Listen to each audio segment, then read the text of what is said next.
Hello বন্ধুরা, আজকে আমি খুব কম উপকরণ দিয়ে কম সময়ের মধ্যে কীভাবে চিকেন বানাতে পারবেন সেই রেসিপিটা আমি দেখাচ্ছি। তো চলো দেখা যাক। প্রথমে আমি হাফ কিলো চিকেন নিয়েছিলাম, ওর মধ্যে হলুদ সর্ষের তেল মাখিয়ে রেখে দিয়েছিলাম 15 মিনিটের মধ্যে। তারপরে আমি এখানে ডুমো ডুমো আলু কেটে রেখেছি, কড়াই তেল দিয়ে দিয়েছি। এবার আলুগুলো, তেলটা গরম হয়ে গেলে এবার আলুগুলো দিয়ে দেবো। যাদের কম সময়, হাতে সময় নেই, খুব তাড়া আছে, তারা এইভাবে রান্নাটা করতে পারেন। দেখুন আমি এইভাবে করি, তাই জন্য আপনাদের সাথে শেয়ার করলাম। তো আমি ডুমো ডুমো আলু করে কেটে রেখেছিলাম, সেগুলো কড়াই দিয়ে দিলাম। ওর মধ্যে হলুদ গুঁড়ো দিয়েছি আর দিয়েছি নুন, যাতে একটু আলুগুলো তাড়াতাড়ি সিদ্ধ হয়ে যায়, লালও হয়ে যায়।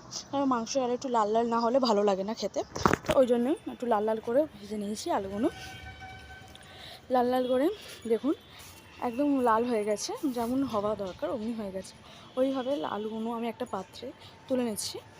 দেখুন আলুগুলো তুলে নিয়েছি। ওর মধ্যে আমি কড়াই বসিয়ে দিয়েছি। তারপরে কড়াই বসানোর পর একটু সামান্য তেল দিয়ে দিয়েছি। তেল দিয়ে দেওয়ার পর গরম হয়ে গেছে তেলটা। তারপর আমি একটু পেঁয়াজ কুচি কেটে রেখেছিলাম, পেঁয়াজ কুচি দিয়ে দিলাম। পেঁয়াজের একটা গন্ধ আসে, যেই গন্ধটা একটু চলে গেলে তারপর যতক্ষণ গন্ধটা না যাবে অতক্ষণ একটু পেঁয়াজটা ভালো করে ভেজে নিতে হবে। তো পেঁয়াজটা দেখুন আমাদের পেঁয়াজটা দিয়ে দিয়েছি। এরপরে পেঁয়াজটা যতক্ষণ একটু লাল না হয়ে গেলে তখন ভালো লাগবে না। পেঁয়াজটা লাল হয়ে গেছে, দেখুন গন্ধটা চলে গেছে।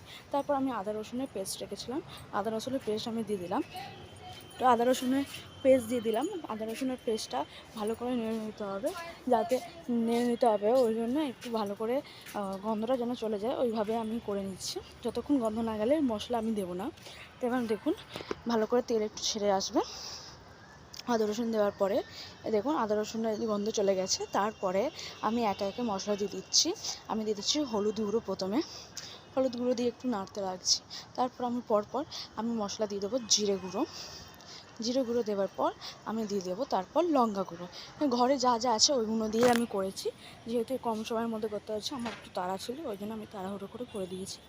এইবার দিয়ে ভালো করে নেড়ে চেড়ে নিচ্ছি। আমি ভালো করে নেড়ে যতক্ষণ তেল না ছেড়ে আসে ততক্ষণই আমি নাড়তে হবে, না তো গন্ধটা যাবে না।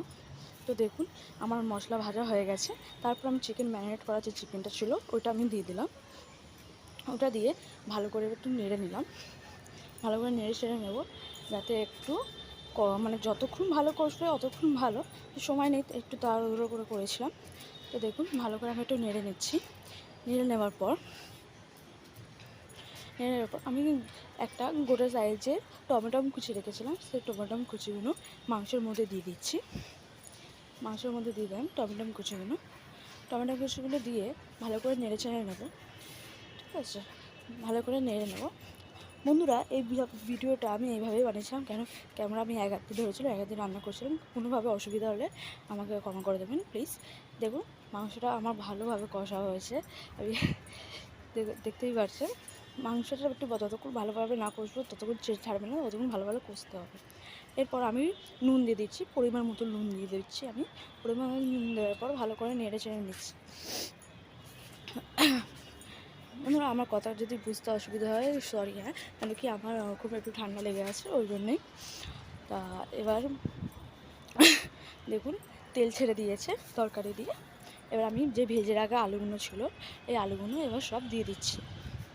এবার ভালো করে নেড়ে চেড়ে নেব। আলু দেওয়ার পর দেখতে পাচ্ছেন আমাকে কিন্তু একটু বেশি টাইম দিয়ে কষতে হবে। একটু সবাই বলে মাংস যতক্ষণ কষবেন অতক্ষণই ভালো লাগবে, ঠিক তেমনই মাংস একটু ভালো করে কষে নিচ্ছি। দেখতেই পাচ্ছেন মাংস কষে নিলাম। এবার যে ম্যারিনেট করে রাখা যে পাত্রটা ছিল, চিকেন ম্যারিনেট করার যে পাত্রটা ছিল, ওই পাত্রের মধ্যে আমি জল নিয়ে নিয়েছি। জলটা এবার আমি এর মধ্যে দিয়ে দিচ্ছি, দিয়ে একটু ভালো করে নেড়ে নিচ্ছি। ঠিক আছে, এইভাবে আপনারা মানে রান্নাটা করতে পারবেন। ঠিক আছে, কম সময়ের মধ্যে আপনাদের টেস্টিও হবে, কিন্তু খেতেও ভালো লাগবে। আর বন্ধুরা যারা যারা আমার ভিডিওটা দেখছেন প্লিজ সাবস্ক্রাইব করে দেবেন, লাইক কমেন্ট করে দিয়ে একটু শেয়ারও করে দিও, বেল আইকন প্রেস করে দেবে, যাতে আমি আরও নতুন নতুন ভিডিও তোমাদের কাছে দিতে পারি। তা ভালো লাগলে প্লিজ একটু কমেন্টে জানিও, হ্যাঁ। তো চলো এবার রান্নার দিকে আসি। দেখুন একটু তেল ছেড়ে দিচ্ছে আমার, দেখুন আমার ভালো মতন করে চিকেন দিয়ে তেল ছেড়ে দিয়েছে। তারপর তেল ছেড়ে দেওয়ার পর আমি আরেকটু কষে তারপর একটু আস্তে আস্তে জল দিয়ে কষতে থাকবো, জল দিয়ে কষতে থাকবো। দেখুন আর আমি জল দিয়ে দিচ্ছি।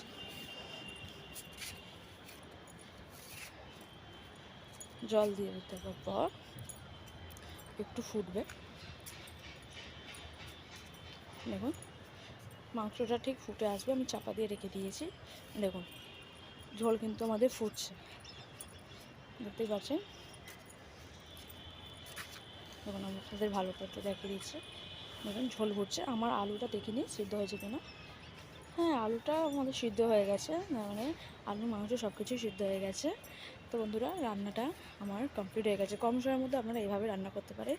তো পরের ভিডিও দেখার জন্যে পরে দেখো, টাটা, বাই বাই।